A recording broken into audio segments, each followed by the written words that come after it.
Thanks for joining CBC Rewind, where we sit down with Pastor Gary as he dives deeper into his sermon.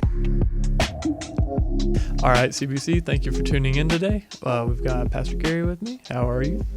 You know, I'm doing pretty good, Tyler. Good. Today we're going to be discussing last week's sermon entitled The Refiner's Fire. The Refiner's Fire, yep. And so I'll just jump right into it. Mm-hmm. So you mentioned how God allows adversity because he wants a refining process to happen within us and ultimately bring us closer to him. And so many people can feel betrayed or bitter, just depending on life circumstances, you know. And so how would someone, or towards God, sorry.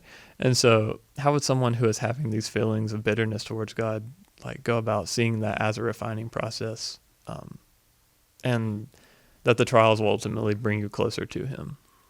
I guess, how do you get over that mental, like, God, like, why are you doing this to me kind of feeling? Sure.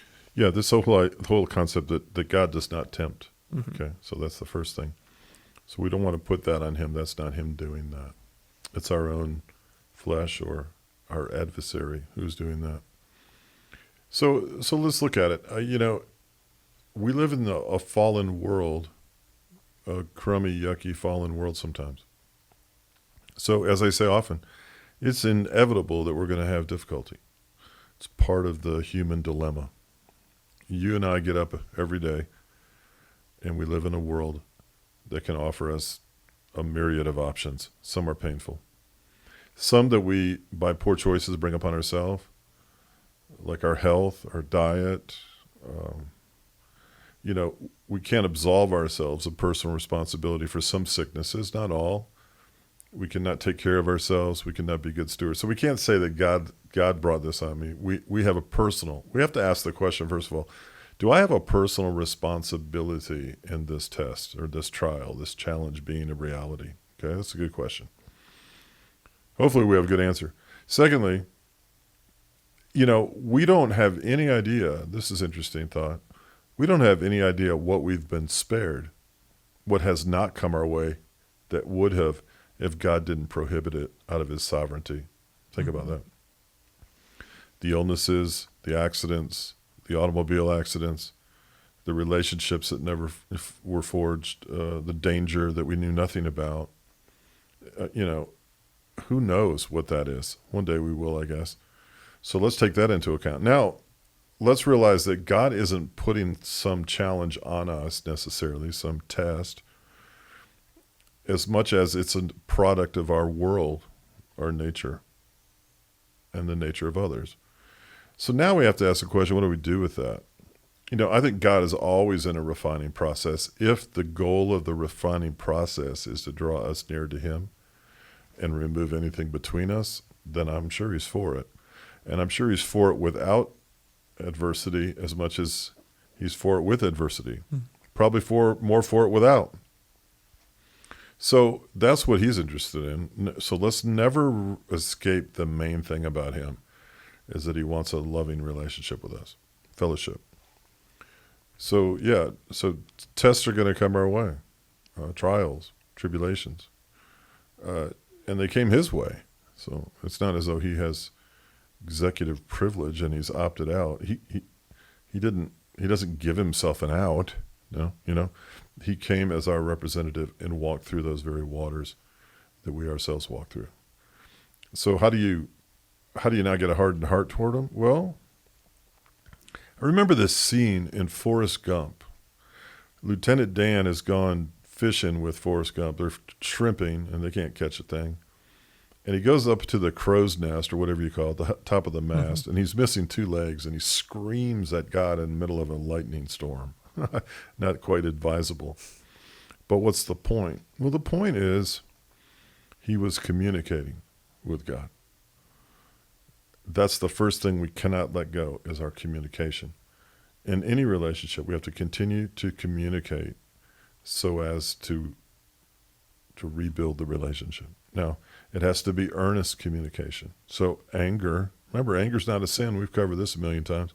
You can be angry with God, but be reverential about it, but be honest about it. So The truth will set you free. Be truthful and honest about how you're feeling and ask him about that, because feelings aren't God. God is God. Mm-hmm. So you get an explanation from him in his word or directly. However, that how you're feeling isn't necessarily ultimate truth, but that's how you are emotionalizing things at the moment. So earnest, open communication that doesn't sacrifice a reverence for God, that is earnest in its quest for answers and solutions and change. And I can tell you, in that relationship, you probably sinned and he didn't. Okay? So we all probably need to acknowledge that, confess that, ask for forgiveness, and ask for explanations, right? Yeah. You know, we're not entitled to these things, Yeah. but it's okay to ask for them. Does that make sense? And something you said at the very beginning of that kind of leads us into this next question is you said God doesn't tempt. And so someone had sent in a question saying, could you explain the difference between temptation and testing? Oh, that's a good question. All right, let's look at Jesus, which isn't a bad idea if you want an answer, a good answer. So he goes to the Mount of Temptation, and he is tempted by who? The devil. The accuser of the brethren is tempting him with things that aren't even his to tempt with. Okay, tempting comes from our adversary. Testing was allowed. The whole thing of being there for 40 days and fasting was a test. Mm-hmm. It was an opportunity in which to draw near to God. Testing can draw us near to God. Tempting can draw us away from him. Okay? He doesn't ever give us an opportunity to get further away from him. Yeah. He only gives us opportunities to be refined and come nearer to him. So the challenge itself necessitates a need for God, whereas temptation originates in an adversary or in our own flesh. Mm-hmm. In the book of James, it says, basically in the first chapter, it says that there's a process of this temptation. It's not just always this fiery dart. It has to, it's conceived in an idea, and it's acted upon, and it's watered, and it's brought light, and it grows. And then we really get ourselves in trouble. So that's the main difference. Okay. All right. So this next question says, excuse me. On Sunday, you mentioned how fire hardens some things and softens others. And I just wanted you to kind of elaborate a little more on this. You went on to say that your heart may be hardened when God is trying to tell you something. And so does this mean that like the hardening of your heart is a way of shutting God out, I guess? Like you're trying to, I guess, block off those feelings or Yeah. something. Well, let's take it. It's more easier to understand if we take God out of it for just a minute. We sometimes harden our heart, or we remain bitter or angry as a defense mechanism. It's a way of coping. Mm-hmm. If someone's hurt us, or we perceive someone has hurt us, we protect ourselves by being mad at them and keeping them at arm's length, or banishing them from our lives, or casting them off. Never mind dealing with it or confronting it or communicating. Mm-hmm. It's just too much. So we set a boundary, oftentimes permanent and immovable, and we harden our heart. In other words, you're not getting back in there in my heart. You're not going to get in there and hurt me again. I'm not going to allow it. I'm going to set a boundary. Mm-hmm. So that's a hardened heart. Now, that's with human relationships. Now, if we do that with God, we're in big trouble. We've got to allow him access to our heart. We've got to allow him to keep us humble and teachable and forgiving and generous. And we can't create such an immovable boundary with him.